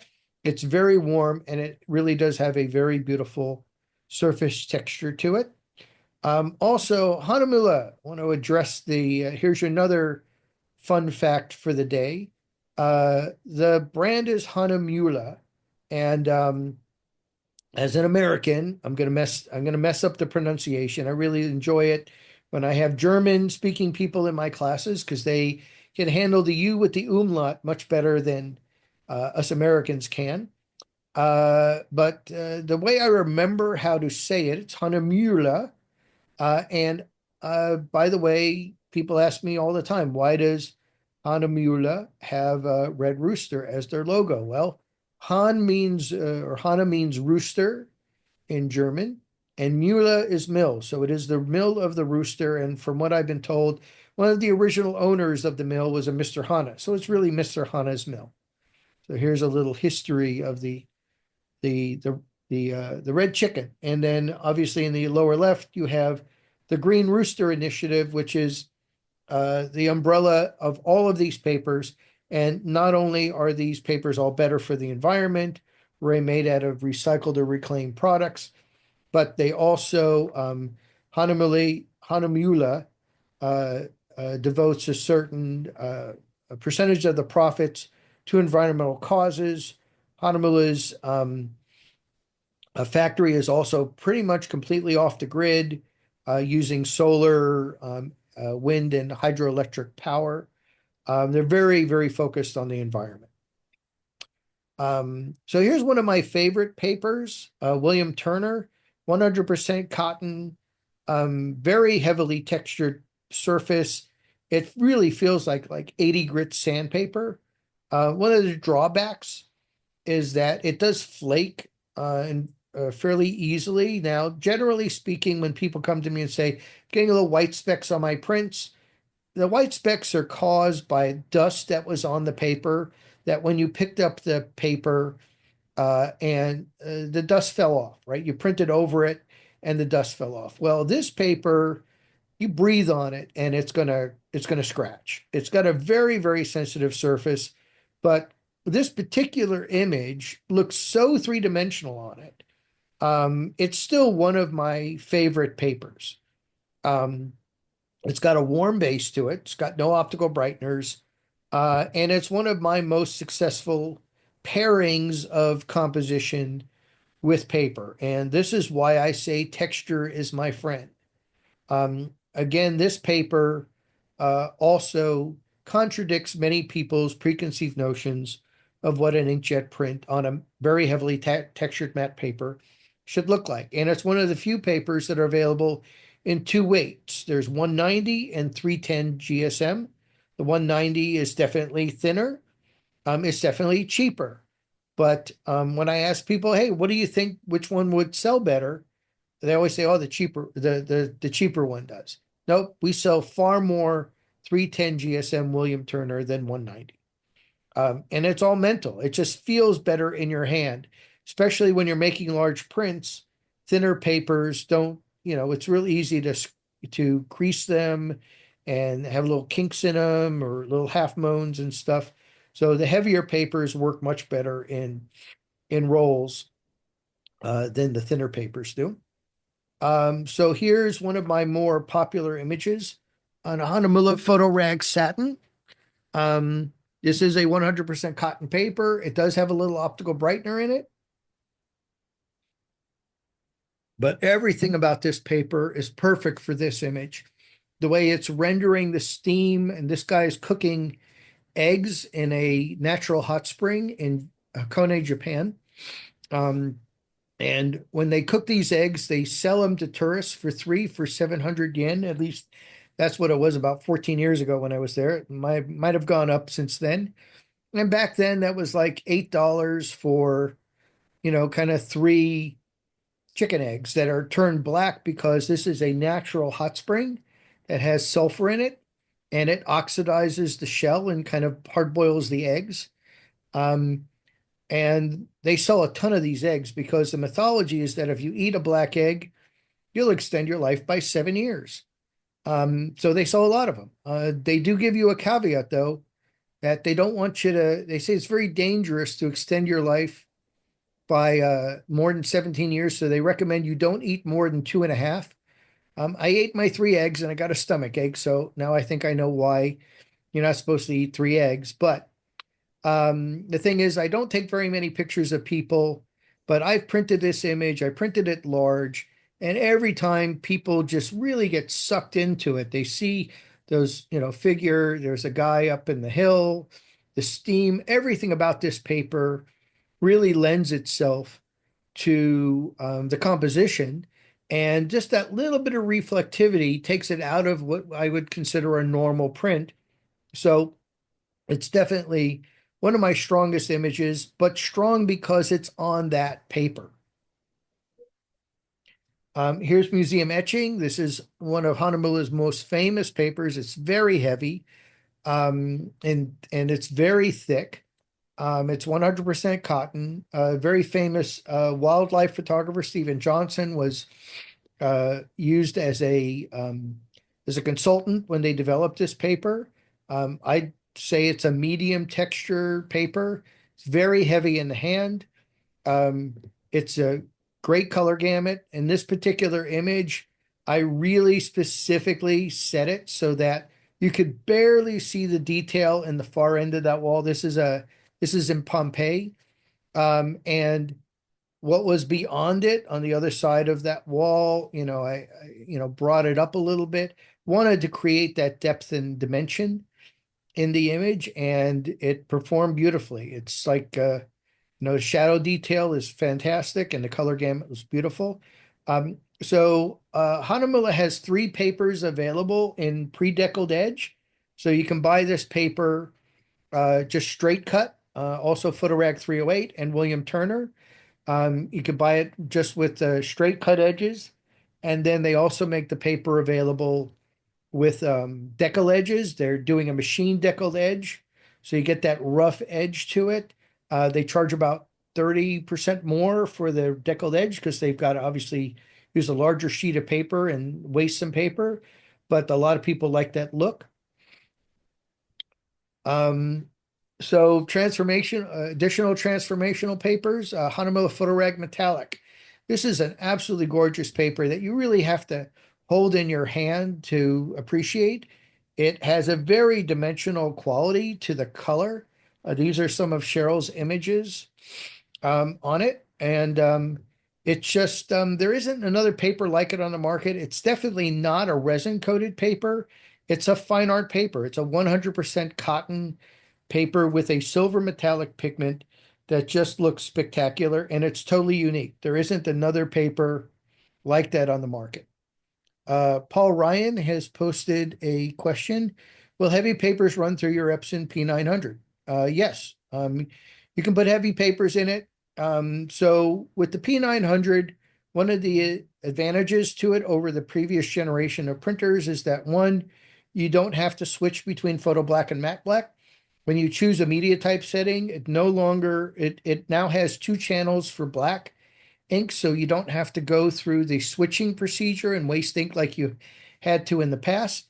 And you can feed everything through the top feed mechanism. It still does have a front fine art mechanism that you can activate, but you can feed everything to the top. I do. Now, one of the caveats is because the paper feed mechanisms in the desktop printers haven't really been improved in the last 20 years or so, you might have to help or nudge the paper down a little bit. If you look behind me, you'll see I've got some rubbing alcohol, and I usually keep that around. So I clean off the little foot that comes up and grabs the paper because that gets filled up with dust. But I've also had situations where it has a little bit of a problem with thicker paper. So when you kind of wait for that noise that you know is going to happen, the timing when it's going to grab the paper, and I just nudge, put my finger on the top of the paper and nudge it down a little bit, and it'll take it just fine. But a lot of people have issues with the heavier papers. And I can tell you this for a fact that when you get the larger format printers, like the 24-inch and larger, um, paper feed mechanism is much more reliable because it's designed to handle those papers more. But yeah, you can feed them just fine through your Epson P900. Just might have to nudge it a little bit. Um, Question is, what's the max GSM that the Epson P900 can handle? Wrong question. GSM, remember, is weight, not thickness. I have fed all of these papers through an Epson P900. So don't think of GSM. It is an irrelevant specification because it only references weight, not thickness. And aside from, let's say, PhotoRag 500, any of the papers we have can go through your P900. Even the 350 GSM museum etching. So we're getting kind of towards the end here, and I'm also got 10 minutes left. So let me power through this real quick. Innova Editions etching cotton rag, pretty heavily textured paper, no OBAs. Took this image and printed on it. I mean, people are wondering if the numbers are coming off of the page or going into the page. They're actually etched into the granite there. But this print is spectacular when you see it in real life on this paper. There's another paper from Innova called Cold Press Rough Textured. So cold press papers generally have the texture that goes into the paper. Although you could technically call all textured matte papers cold press papers. But what I really did here was incorporate the blurry background into, well, the trunk of the tree picks up the texture in the paper, and the blurry background really helps to create the dimension in it. So again, just another example of where I'm using the unique personality and character and texture of paper in working it into my composition.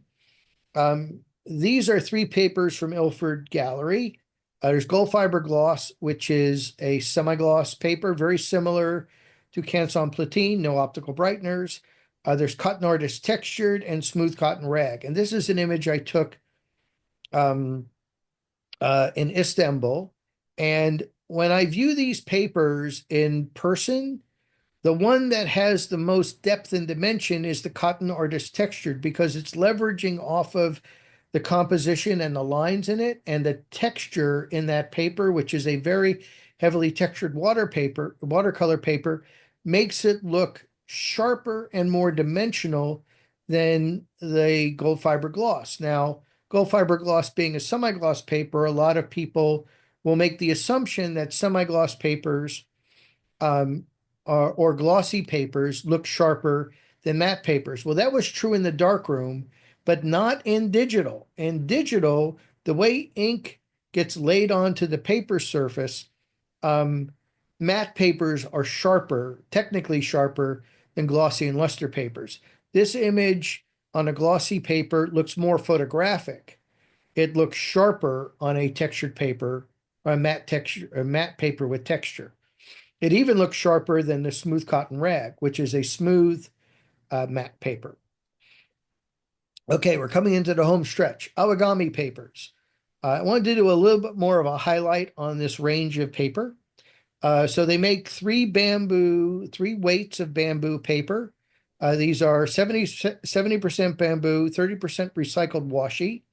The 170 and the 250 are able to be printed both sides, and it has a very soft, buttery texture. It's very different from Hanamula's bamboo paper. And the origami papers are traditional washi papers, and they kind of hand apply an inkjet coating. So they don't have necessarily the rich blacks and sharpness that the other papers do. All of our Western papers have a barrier layer, which prevents the ink from bleeding into the paper.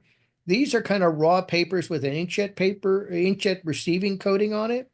So you're basically looking at something that is more organic looking. They're not going to be quite as sharp.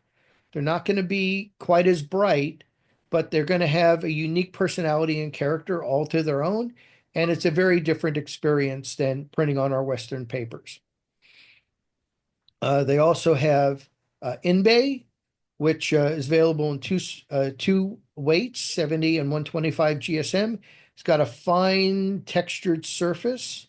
It's made of hemp, a combination of hemp and kozo. And then they also have kozo natural and kozo white available in various weights as well.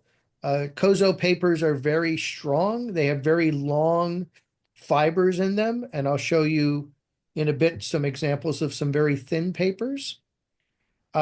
Here's a paper that's made for Moab by Awagami. It's called Moen Copy Unryu. And Moen Copy is, it's a American Indian term. And Moab uses American Indian terms for a lot of their papers. But this is in fact made by Awagami for Kozo. And this paper is really very thin. And here is the same paper backlit. You see this kind of swirling Kozo texture. And by the way, this is the image. I took this a very long time ago.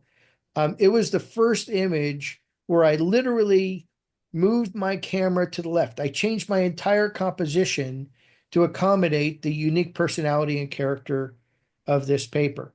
It's also available under the Awagami brand as Premio Unryu, which is it's about 3 times thicker. Bison is a very popular paper, although the most expensive paper we have, because this is a handmade paper. It has a natural deckled edge. It is available in 200 and 300 GSM and is a very rough textured paper. The 300 is even more textured. Every paper literally is unique. Every sheet of paper is unique because it's literally handmade. Awagami has pictures or has videos on their website of the artisans literally making these papers. So not for the faint of heart from a cost standpoint, but a very, very unique presentation. And as you can see in my little inset in the left, I have literally mounted that print on a piece of board and raised it so that when light hits it, it casts a shadow. A lot of people ask, can I print on tissue paper? This is Murakumo Kozo Select, 42 GSM. This goes through your printer just fine on its own. It is very thin. It is so translucent. Oh, hold on. It is so translucent that it will pick up the color of the wall behind it. So if you have like a gray wall behind your image, it'll show through. So when I've hung prints without glass with magnets, I've actually had to put a piece of paper behind these prints in order to keep the gray wall from cutting down the contrast. They're very delicate, but they're also really super strong. And you might have to adjust your media type setting for ink load. You may not want to use the largest ink load on these papers. Now they're double layered papers. These are Kozo double layered and Mitsumana. These are designed to be peeled. I'm going to show you at the end of this how delicate this paper is. It literally turns into something that literally has the consistency of tissue paper. You can certainly print on it and not separate it from its wood pulp backing. But to me, kind of the beauty of it is being able to print on something that turns into something really, really, really, really thin. So this is an example of an image that I peeled and then hung as a scroll in between some dowels. Okay, in the home stretch, a couple of resources. We have a chart on our website. People ask me all the time, how can I tell if papers have optical brighteners or not? And things like that, or if they have barium sulfate, or what's the thickness and the weight. Well, all the manufacturers have technical specs on their website, but they're not generally going to offer up, oh, our paper proudly contains optical brighteners. They're not going to tell you that. They're more apt to promote that the paper does not contain optical brighteners. So this is a chart that I've compiled. I update regularly when papers come on the market. I also continue to list papers that have discontinued and highlight that they're discontinued. It is sortable and searchable. You see a little search bar in the upper right. This is a great resource and lists kind of the highlights of the technical information of each paper that we carry. And on the far right, I don't show it here because it would be too wide, but I have a rating scale where I'm rating the papers against similar papers and take into account things like technical aspects, performance, and price. Um, we also have a service that I perform all the time for people all over the world. It's called an inkjet paper psychotherapy session. It's $99. I do them in person at our retail store. I also do them remotely for people all over the world. Basically, what you do is if you want to do one remotely, type in the word, search for the word psycho on our website. This service will come up. You order it, I will get an email in the morning that says that you've ordered this service, and I will contact you and ask when you want to do a schedule our first 1 hour inkjet paper consultation session. We'll talk about what you think you like and don't like in paper. Then out of all the papers we have, we will choose up to eight papers. You will send me a file or a couple of files, and I will print them on a similar printer to yours on up to eight papers of anything in our inventory.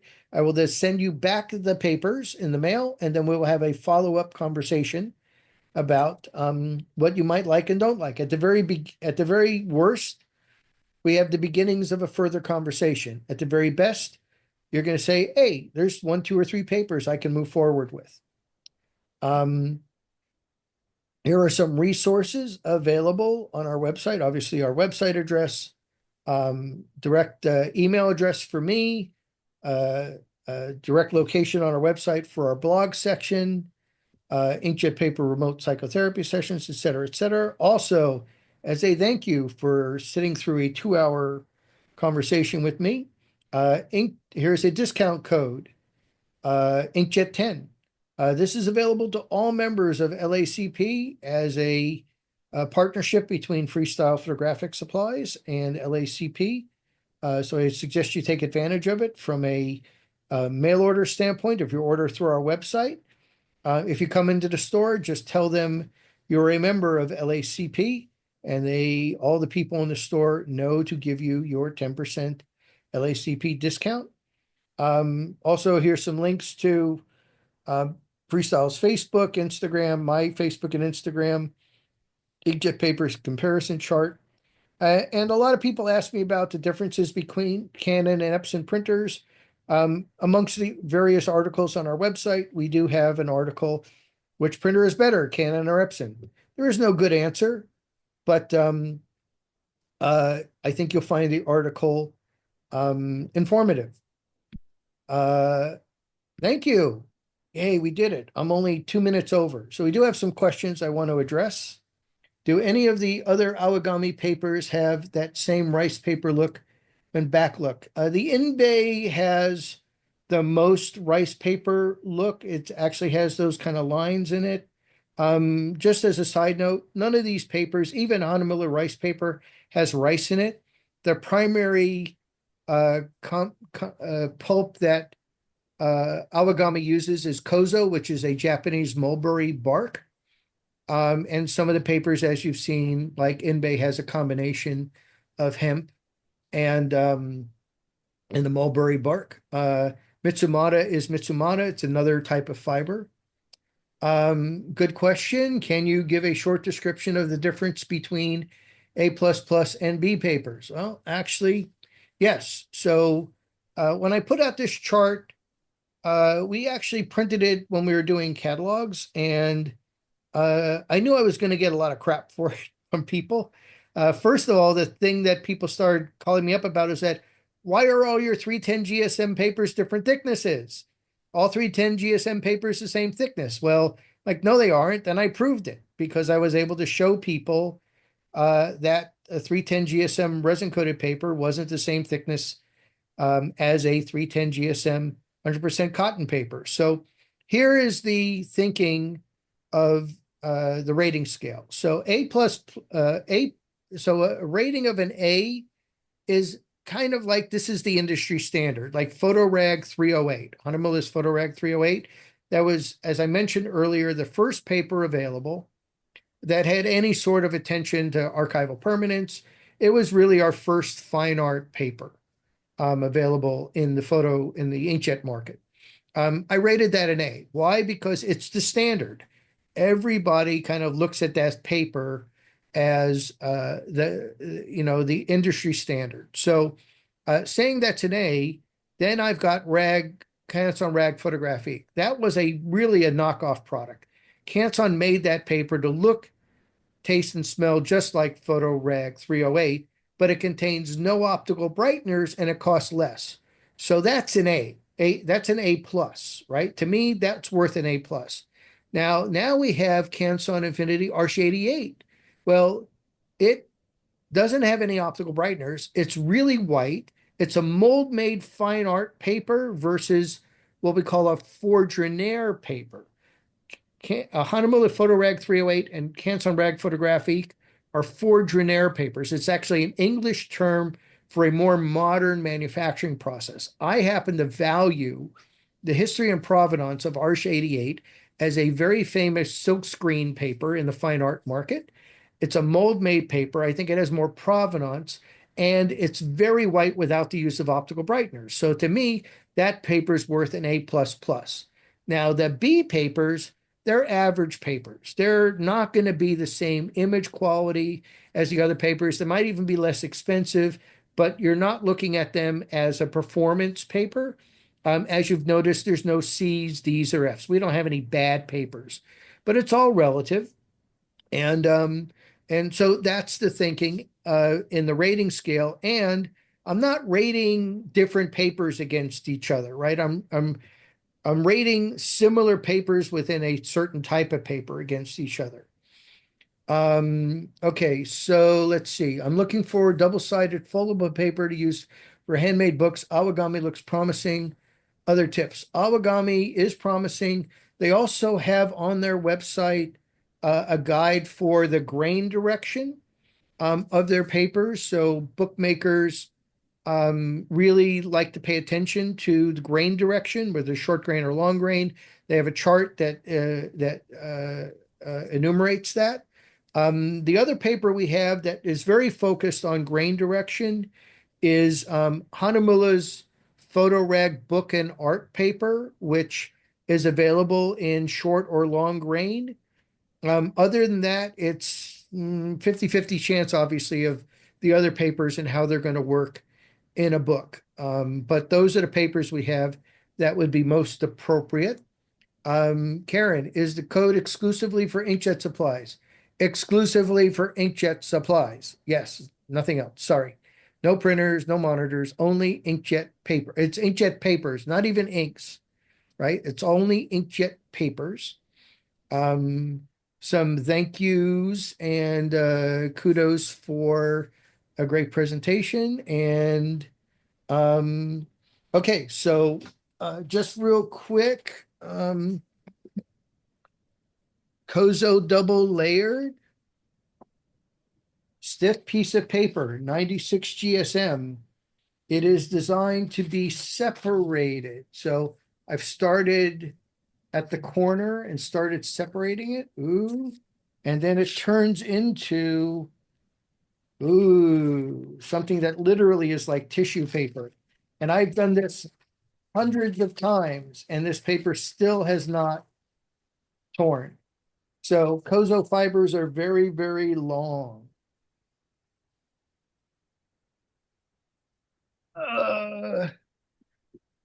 You know what? I think I'm going to end there. I think that was a lot of information. And if anybody has any follow-up questions, by all means, send me an email, etjoseph@freestylephoto.com. All righty. On that note, ciao, ciao, friends.